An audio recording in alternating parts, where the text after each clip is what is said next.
Prezados irmãos e irmãs, com grande alegria estamos celebrando hoje esta solenidade dedicado a dois grandes santos da história da nossa igreja, São Pedro e São Paulo. Pedro foi um dos apóstolos de Jesus, chamado a compor o grupo dos 12, através também de um pedido do seu irmão André, que levou Jesus até ele. Pescador que era, na sua forma simples de vida, Pedro então aceitou o convite de Jesus e passou a seguir seus passos. E com isso então Pedro foi chamado por Jesus e na qualidade de discípulo, na sua simplicidade, na sua autenticidade também, porque Pedro às vezes discutia com Jesus certas coisas, mas sempre foi uma pessoa, apesar de ser um homem bastante autêntico, bastante incisivo nas suas afirmações, conseguiu alcançar a graça então de se sentir tocado pela ação de Deus e Espírito Santo e ter a sua vida renovada. Veja que o Evangelho de hoje fala de Pedro. Pedro, numa das circunstâncias em que Jesus perguntou aos discípulos, aos apóstolos, quem dizem os homens que eu sou? Veja que as respostas foram total falta de conhecimento. É bem isso, né? A ignorância muitas vezes nos faz responder coisas que não tem nada a ver com a verdade. Quando é um dos profetas, era Elias que ressuscitou, João Batista, ou seja, pessoas que já nem estão mais na natureza humana, que já haviam morrido há muito tempo e que de fato revelou aí o total desconhecimento da parte de quem respondia, né?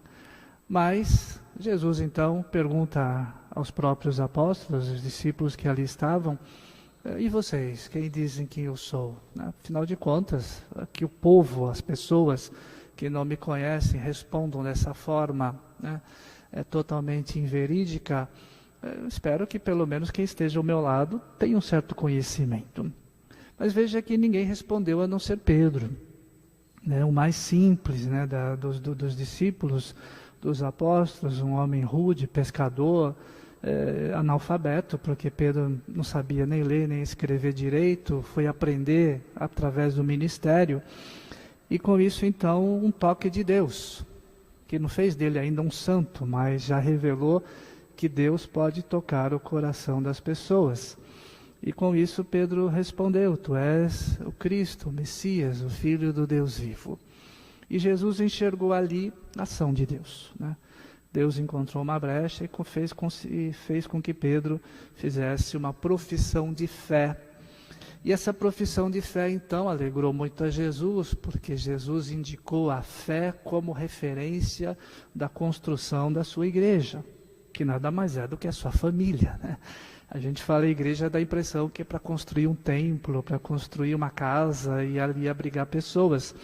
Na verdade, Jesus se referia à igreja, família de Deus, que ainda estava sendo formada a partir do próprio Jesus, né, convidando, né, cada um dos discípulos, apóstolos, a comporem essa comunhão com Ele.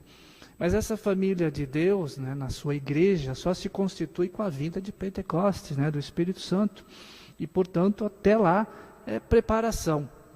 E com isso Jesus então vai formando seus discípulos para que eles possam fazer essa profissão de fé autêntica, manifestando o desejo e professando a sua fé, comunhão com Jesus, para poder então ser inserido na família de Deus, que nesse mundo nós chamamos de igreja. Veja que quando Jesus fala sobre esta pedra construirei a minha igreja, não está se referindo à pessoa de Pedro, né?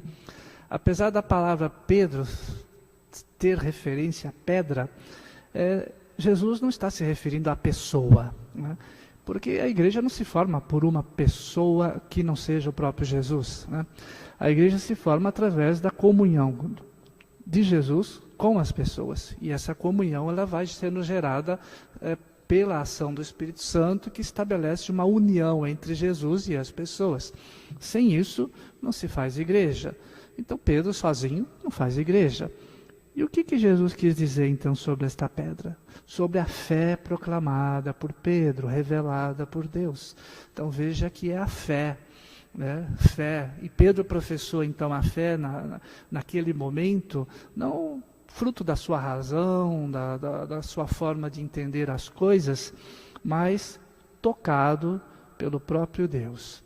E se Deus toca Pedro na sua situação de vida, na sua humildade, pode de fato tocar e fazer com que as pessoas tenham essa graça de desenvolver esse encontro pessoal com Jesus e ali realizar a sua fé. Então, portanto, essas palavras indicam uma relação de proximidade.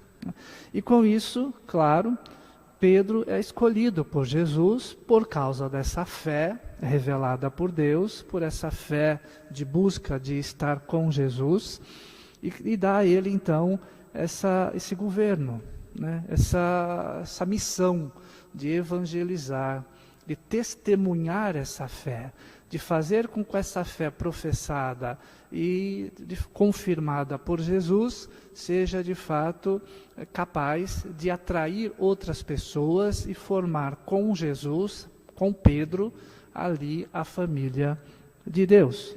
E por isso então, as chamadas chaves do reino dos céus nada mais é do que a missão, o trabalho de evangelizar e fazer filhos de Deus pela graça do batismo, que Jesus vai indicar na ascensão, e com isso então poder de fato salvar as pessoas da realidade do pecado que destrói e contamina muitas pessoas. E com isso então abrir significa permitir a entrada. Mas essa permissão de entrada nada mais é do que fruto do trabalho da evangelização que realiza a conversão da pessoa. É a conversão, fruto do nosso trabalho, que faz com que a pessoa então se salve. Porque o nosso trabalho é levar Jesus às pessoas, né? E quando Jesus entra na vida de uma pessoa, quando alguém conhece Jesus verdadeiramente, tem a sua vida transformada. E nós somos então os agentes dessa ação, né? De levar Jesus até as outras pessoas. E com isso então a missão, que é a missão de Pedro, que é a missão de todos os apóstolos, que é a missão nossa agora de todos os batizados, né? E aqueles que estão em plena comunhão com Jesus, né? Os dois sacramentos essenciais para a realização da missão trabalham juntos, né? Que é exatamente o batismo e a Eucaristia, né? Só batismo não tem missão, né? Só a Eucaristia, né, também está faltando alguma coisa, porque na verdade a Eucaristia ela exige o batismo para poder se realizar como comunhão com Jesus. Porque se a pessoa não é batizada e vem comungar, em vez de se santificar com a comunhão recebida, comete um sacrilégio, né? Então veja que Deus nos indicou uma forma bonita, primeiros passos, que é o batismo, e depois a continuidade dessa comunhão com Jesus que se dá pela Eucaristia. Por isso que Jesus, antes de sofrer a paixão, celebrou a Eucaristia, né? Já estabelecendo um elo de comunhão antes mesmo de sofrer a paixão e ser então crucificado e ressuscitar. Então, primeiro veio essa comunhão eucarística com Jesus, para que depois ele pudesse então, a partir dessa comunhão, enviar o Espírito Santo, e a partir da Eucaristia nasceu então, pela ação do Espírito Santo, a igreja, né? A igreja é a Eucaristia. A igreja é a missa. Às vezes as pessoas pensam que igreja é qualquer outra coisa e se esquece de que a base da igreja é a Eucaristia, fundamentada na rocha, que é Jesus, e que para nós é um sacramento chamado de batismo. Então todo batizado, de alguma forma, já começou a construir a sua vida, a sua casa sobre a rocha. E assim estamos então elevando. Cada Eucaristia que a gente participa é um tijolinho na construção dessa casa sobre a rocha, que é o nosso batismo. Então veja que a maravilha de todas essas coisas que Jesus nos deixou. E quando ele fala, tudo que tu desligares na terra, será desligado no céu. O que Pedro ou a igreja vai desligar na terra? Na verdade, a palavra desligar não é muito correta, porque a gente não vai mandar ninguém para o inferno. Desligar significaria não permitir a entrada. Veja que a igreja não vai, de forma alguma, a família de Deus quer salvar a todos, né? O que impede com que uma pessoa entre no reino dos céus é a negação da ação de Deus na sua vida, né? E ele vai se constituir de uma forma onde a pessoa rejeita a salvação e não aceita, não quer. Ele é livre para escolher. Então, portanto, não quero ser seguidor de Jesus, não quero o reino do céu. E com todas as possibilidades que Jesus dá ao longo da vida, porque Paulo também não queria ser cristão e se tornou o melhor deles, veja então que Deus vai agindo. Se até no fim dessa vida a pessoa negar Jesus e assim constituir-se um pecado contra o Espírito Santo, que é isso que é o pecado contra o Espírito Santo, a negação da graça de Deus até no fim da própria vida, aí então essa pessoa está fora, por conta própria. Então veja que não é Pedro que desliga, é a própria pessoa que se auto-exclui da graça de Deus e, portanto, não se aceita ser admitida. Por quê? Porque Deus não vai ficar caçando as pessoas a laço, como caçando cachorro perdido, para pegar no laço, botar numa carrocinha e levar para o céu, né? Veja que não é assim que funciona. Ninguém vai para o céu amarrado, né, na camisa de força. O céu só permite a entrada de quem de fato estiver na fé, professando essa fé de forma livre, sem nenhum tipo de constrangimento, sem nenhum tipo de força, né? Tem que ser responsável por essa liberdade, portanto tem que ter consciência daquilo que faz. Então, livre e espontânea, né? O espontâneo tem que nascer do meu coração. Eu sou livre para dizer o que eu quero, se eu quero ou não quero, essa oportunidade eu tenho. Tenho que ter essa espontaneidade de fazer essa profissão de fé, como foi Pedro. Pedro foi livre para dizer essas palavras, foi espontâneo, né? E precisa ser consciente, né? A consciência é necessária para que, de fato, essa escolha seja fundamental. E com isso, então, a partir dessas 3 realidades, Deus, então, nos concede a graça de ser inserido na comunhão trinitária e fazer parte da igreja nesta realidade humana, a caminho do reino dos céus. Então, quem nega tudo isso, se exclui, não livre, espontânea, conscientemente nega a ação de Deus, portanto, de fato, está desligado, né, do reino dos céus. Não por ação de Pedro, não por ação do Papa, né, não por ação, mas a gente chama de ipso facto. É uma expressão latina que diz pelo próprio fato, pela própria ação, né? Então veja que essa realidade de excomunhão, né, porque a palavra seria mais isso, né, excomunhão. A excomunhão ela não acontece por decisão unilateral da parte de quem está no governo da igreja, né? A excomunhão ela acontece por causa da própria pessoa. Ela se auto-excomunga quando realiza atos ou nega toda essa graça de Deus na sua vida, né? Então, quando diz a igreja excomungou fulano, a expressão não é correta, né? Não foi a igreja que excomungou ninguém, pelo contrário, a igreja quer comunhão. Foi a própria pessoa que se auto-excomungou quando então negou a sua fé diante da pessoa de Jesus e diante da própria família de Deus nesse mundo que é a igreja. Então veja que Pedro tem uma missão muito grande, né?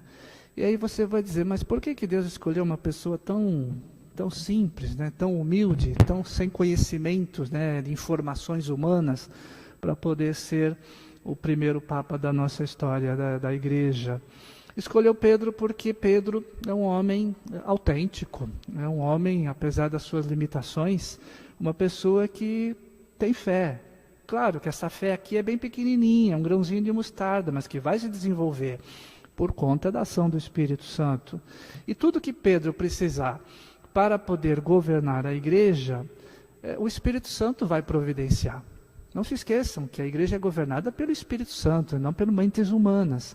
E, portanto, são os dons do Espírito Santo que capacita os escolhidos para poder, então, continuar zelando, defendendo e proclamando a fé da pessoa de Jesus. Então, Pedro, então, ele é uma referência porque ele assumiu a ferro e fogo o compromisso dado por Jesus de evangelizar a comunidade judaica. E esse foi o objetivo do seu trabalho. Paulo, né, era um cidadão, era um homem da cidade de Tarso, também constituído como cidadão romano, fariseu de origem, né, ou seja, na origem judaica, e que estava a serviço de Roma, ou seja, a serviço de todas as autoridades judaicas na perseguição dos cristãos, né? Porque quando Jesus foi crucificado e morto, iniciou-se ali uma perseguição a todos os seguidores de Jesus, né, com penalidades de morte. E, portanto, esse período de perseguição, assim, escancarada, de prender qualquer um que falasse Jesus, né, iniciou-se com a morte de Jesus. E foi até o ano de 313. Então, foram 3 séculos de perseguição. Então, 3 gerações se passaram, até mais, onde viver a fé cristã tinha que ser às escondidas, né? Por conta dessa perseguição. Por isso, muitos mártires desse período, né? Nós celebramos muitos mártires. O próprio Pedro se martirizou. Paulo também foi martirizado por conta da maldade humana que não aceitava Jesus e não aceitava que houvessem seguidores. Mas Paulo, então, começou fazendo esse trabalho de perseguição. Diz até os Atos dos Apóstolos que Paulo participou, estava presente no apedrejamento do primeiro mártir, que foi Santo Estevão, né? Santo Estevão, um diácono que pregava o evangelho em praça pública, e numa das suas pregações foi ali acuado por um bando de gente, e Paulo estava lá, e não sei se atirou alguma pedra, porque o evangelho não fala, mas a comunidade, né, tomada por um espírito maligno, linchou verbalmente Santo Estevão, apedrejando só porque ele pregava a palavra de Deus, né? Você vê que loucura, né? Como é que alguém pode desejar a morte do outro só porque fala das coisas de Deus, né? Só porque anuncia coisa boa. Você vê que é uma dominação total daquilo que não presta. Então, Paulo participou, estava indo para Damasco, quando, né, ele, por uma conversa, uma notícia de que ali havia muitos cristãos, ele estava lá exatamente para caçar e perseguir os cristãos, e no caminho, então, conheceu Jesus que se revelou a ele. E Paulo teve uma experiência de Deus, e tem até uma festa desse acontecimento, que é a conversão de São Paulo, que até então se chamava Saulo, né? E depois assumiu o nome de Paulo, para identificar uma nova vida. E com isso, claro, foi conduzido, né, aprendendo as coisas da fé, teve uma vida muito interessante, numa amizade com Pedro, né, tanto é que o Atos dos Apóstolos fala da prisão dos dois, e o anjo que liberta. Pedro foi preso várias vezes, Paulo também, e de perseguidor de cristãos, Paulo se tornou o maior defensor da nossa fé. E Paulo era um homem muito inteligente, né? Um gênio assim, do conhecimento humano. Fariseu que era conhecedor da palavra de Deus, da Sagrada Escritura antiga, de fio a pavio. E tinha uma capacidade de elocução, uma capacidade intelectual fora do padrão normal das pessoas. E a diferença, né? Pedro, um homem humilde, semi-analfabeto, que foi aprender a ler e escrever no seu ministério, foi escolhido para ser o primeiro Papa. E o homem mais inteligente que a gente poderia conhecer, dentre eles, Paulo, que nem chegou a conhecer Jesus pessoalmente, né? Teve uma experiência de fé, numa revelação de Jesus, se converteu, aprendeu muito, né, com uma catequese feita pelos discípulos do próprio Jesus, especialmente Pedro, e cresceu muito na fé. A missão principal, no início, era evangelizar o povo judeu, que se encontrava dividido em 12 comunidades, 12 tribos diferentes. Então, cada um era judeu, mas de uma determinada tribo. E com isso, cada um dos apóstolos, por isso 12, tinha uma missão específica, né, de evangelizar, fazer converter cada grupo dessas 12 tribos. Por isso 12 apóstolos. Quando veio o Espírito Santo e fez nascer a igreja, cada um desses tinha uma missão. Faltava um porque Judas Iscariotes, né, traiu Jesus, acabou se suicidando e ficou só 11. Aí a missão é 12, são 12, uma comunidade ficou desassistida. Aqui um padre que morre aqui, precisa vir outro. Então ficou faltando. E ali então tiveram um momento de oração, invocação do Espírito Santo e de fato escolheram mais um para compor o número dos 12. E aí foi escolhido então Matias, né? É um apóstolo meio desconhecido, porque ele veio depois, né? Mas ele compôs o número dos 12. E depois, com a conversão de Paulo, Paulo cresceu muito, também começou a fazer as suas pregações, e tinha uma capacidade enorme de aprendizado, e logo, logo também começou a fazer a evangelização. E começou a evangelizar quem? Os judeus, porque Jesus pediu, ide primeiro à casa de Israel, primeiro os judeus, depois os outros. Mas no trabalho de evangelização, Paulo então se deu conta de que os judeus estavam sendo muito bem evangelizados por Pedro, Tiago, os outros apóstolos, e haveria uma necessidade de uma coisa expandir mais, né? Por isso ele próprio tomou a decisão, tocado pela ação do Espírito Santo, de deixar esse trabalho de evangelização dos judeus para os outros apóstolos, e ele então começou a fazer as viagens missionárias, evangelizando os pagãos, aqueles que não eram da comunidade judaica. Isso gerou um certo atrito entre ele e os outros apóstolos, principalmente Pedro, porque Pedro dizia que tinha que ser os judeus, é judeu, você está fazendo coisa errada, não é para evangelizar. E aí já gerou um primeiro conflito. Depois, com essa história de ficar evangelizando o judeu, começou a se criar também um problema, porque todos os apóstolos eram de origem judaica. E começaram então a querer ressuscitar coisas do judaísmo, ritos antigos, né? E querendo introduzir na religião nova que estava sendo estruturada, que é o segmento de Jesus, ritos judaicos, inserindo ali certas coisas do judaísmo. Foi quando Paulo então, tocado pela ação do Espírito Santo, diz, não, judeu é uma coisa, nós somos de Cristo. Não vamos ressuscitar, vamos nos tornar judeus cristãos? Está uma coisa meio errada aí. Mas eles insistiam, não, tem coisas importantes, bonitas, circuncisão é uma coisa legal, vamos instituir tais coisas do rito judaico, é bacana, vamos fazer. E Paulo então foi um grande opositor, né? E aí gerou-se uma espécie de discussão e precisava resolver isso. E como é que se resolve quando os cabeças da igreja não estão de acordo? Pela invocação do Espírito Santo. Quando se invoca o Espírito Santo, se faz uma oração, se estabelece uma relação ali de comunhão entre as pessoas, nasce o que nós chamamos de concílio. E foram esses concílios, começando os primeiros concílios de Jerusalém e outros, que se resolveu essas questões.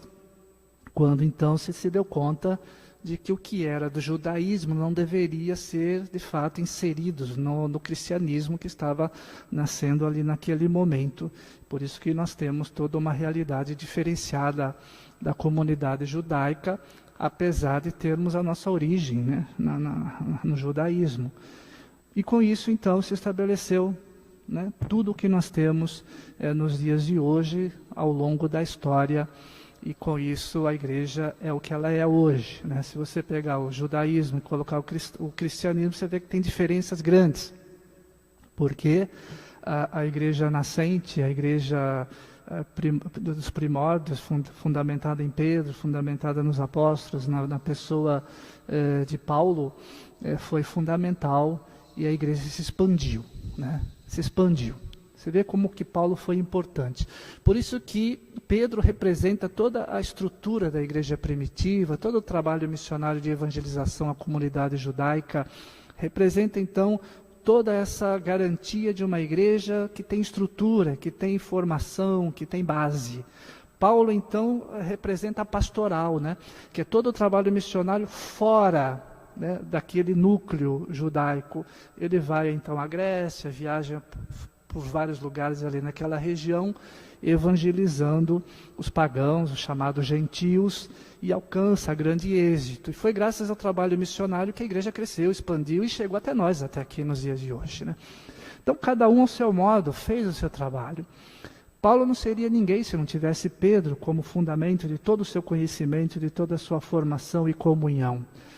Pedro também não ficaria só ali, naquela comunidade judaica, porque na sua forma de pensar, o seu trabalho consistiria somente ali. Então a igreja não iria se expandir tanto como Paulo conseguiu realizar. Por isso que os dois é celebrado juntos hoje, né? Porque um sem o outro, talvez a igreja não crescesse tanto, não tivesse essa projeção, essa importância na vida das pessoas, como nós temos no dia de hoje. Por isso que o Papa, ele representa esses dois. Né? Não é mais só para dizer Pedro, é para dizer que o Papa tem a responsabilidade de Pedro e o zelo missionário de Paulo. Por isso que celebramos o dia do Papa hoje. Hoje, na pessoa do Papa, se concentra as duas pessoas, as duas realidades, tanto a de Pedro, tem aquele compromisso, a missão, e como de Paulo, no sentido pastoral, de levar essa boa nova a todos os povos, línguas e nações. E hoje, cor vermelha, porque nós celebramos o martírio dos dois, né? Pedro foi preso várias vezes, foi solto pelo anjo, mas chegou o momento em que, de fato, chegou o fim da sua missão. Ele foi preso e foi decretado a sua pena de morte, igual a de Jesus, crucificado. Só que Pedro entendeu que ele não merecia morrer igualzinho a Jesus. Porque, afinal de contas, quando Jesus estava sendo preso, levado para ser crucificado, Pedro negou Jesus 3 vezes. Ou seja, ficou com medo de morrer igualzinho a Jesus. Tudo bem que agora, pelo Espírito Santo, ele tem uma coragem toda nova, que ele pode morrer, que para ele está tudo bem. Mas ele diz, poxa, vamos pensar no significado. Essa forma de morte eu neguei, né? Então eu não mereço, eu não sou digno. Então tudo bem, vai me crucificar, tá, mas faz um favor, vira de cabeça para baixo. E foi assim que Pedro morreu, crucificado de cabeça para baixo, só porque ele disse que não seria digno de morrer igualzinho a Jesus. Paulo, né, foi preso várias vezes, mas também chegou no momento em que não teve como negar a sua própria penalidade ali naquele momento, concluiu a sua missão e Paulo foi decapitado, né? Então, as duas mortes muito violentas, um pela crucifixão e outro pela decapitação. E, claro, toda a perseguição ainda continuou.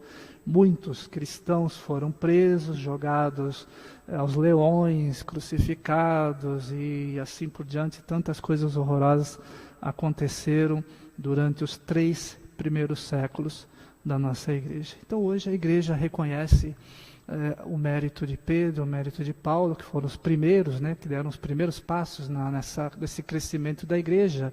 E eles são chamados então de colunas da nossa igreja. O que é colunas? Aquelas 2 bases, né, que sustentam o edifício. A base é Jesus, que é o alicerce, né, a rocha. Mas o que se constrói em cima é que vai dando forma. Então nós temos no começo dessa coluna, são esses 2, Pedro e Paulo. E todo ao redor, nos tijolos, aqueles que vai compondo a construção dessa igreja, são os outros apóstolos, os outros discípulos, até chegar nos dias de hoje nós. Veja que começou com 12 discípulos, 72 discípulos, depois 12 apóstolos, e hoje são milhares de apóstolos. Mas de novo vou falar de apóstolo, porque mudou o nome, a gente chama, o apóstolo hoje é chamado de bispo, né? Então todo bispo é um apóstolo. Começou com 12, depois 13 com Paulo, 14, 15, foi aí elegendo, porque a igreja começou a crescer, porque cada apóstolo tinha como missão cuidar de uma comunidade, as comunidades foram crescendo, foi exigindo que novas pessoas fossem constituídas como apóstolos. Hoje nós chamamos essas comunidades, onde o apóstolo, bispo, administra, de diocese. Então, naquele tempo, a gente chamava só comunidade. Hoje é uma diocese. E o apóstolo bispo, ele tem, então, todo um cuidado para pastorear, zelar por aquela diocese, aquelas igrejas que compõem a sua diocese. E aí tem os seus auxiliares. Os auxiliares dos bispos são os padres, né?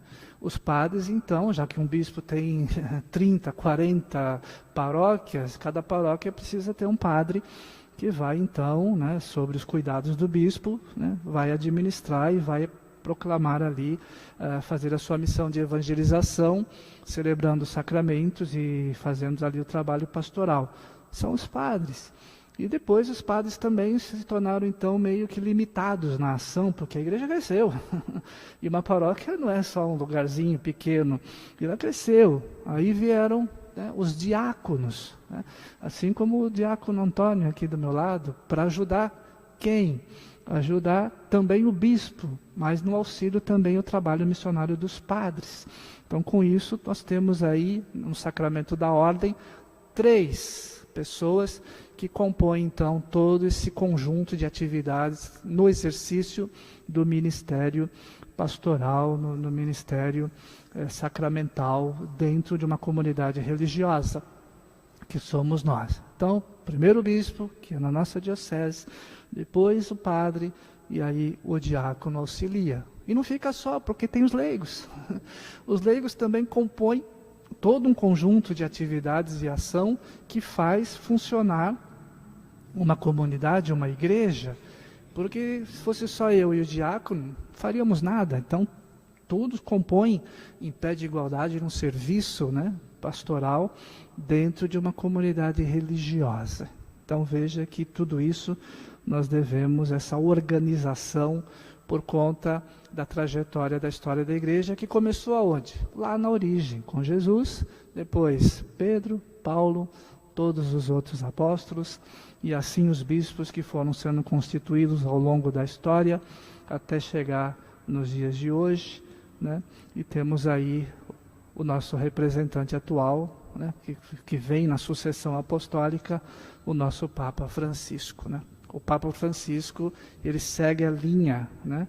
Essa linha de sucessão que começou lá com Pedro e foi passando de Papa em Papa até chegar nele. Então veja que nós temos uma ligação, né? Não foi assim do nada. Ah, você é Papa, hoje eu me chamo Papa Antônio.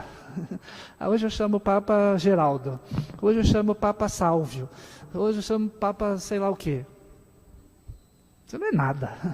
A palavra Papa, ela carrega toda a história, desde o início, que vem lá de Jesus, constituindo Pedro, passando um pelo outro, até chegar ao Papa Francisco nos dias de hoje. E da mesma forma, essa transmissão do Papa, também a sucessão dos apóstolos que chegam nos bispos de hoje, e cada bispo então ordena, transmite aquilo que recebeu, que tem como origem lá na ponta, a cada padre ordenado, a cada diácono. Então nós temos um elo de ligação, que se você for pegando, emendando, você vai chegar lá na origem, que é Jesus.